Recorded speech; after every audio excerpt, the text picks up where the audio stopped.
kuwi jejering satriya kama. Nanging mung sewu manungsa niku yen uripe saya kandel panembahe lan saya becik kang dadi pakartine yektine malah saya gedhe cobane.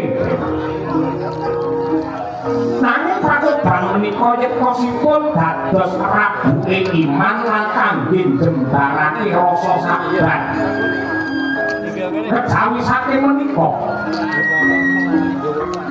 manungsa niku ora bisa uwal saka tembung dolan biji.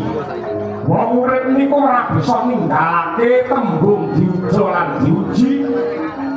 Wong yen diuja mesti bakal diuji, wong yen diuji bakal ya diuja.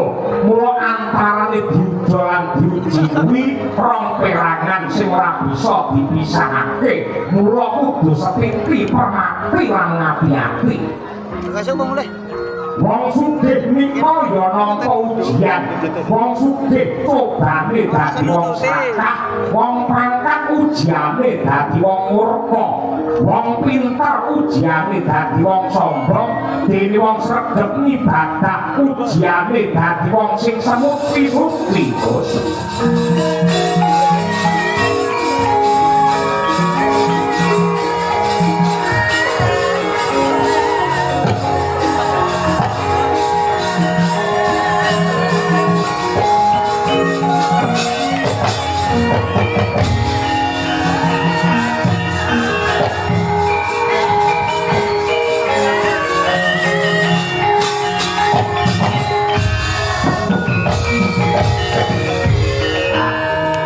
Boten wonten ginanipun sampeyan ndhekuni lakon ing sampun kelampahan. Ning mangsawan niku ingkang dumados wonten madyaning alun-alun ingkang raka nenggihipun jagal lowo kadyaning Sendang Watari bali urip melih wonten marambah makate-kate.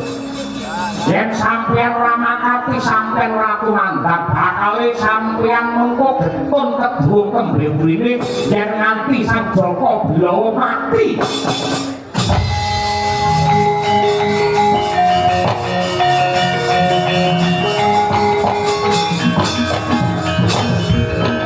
Banjur palungguhan iki apa sing kudu ditindakake?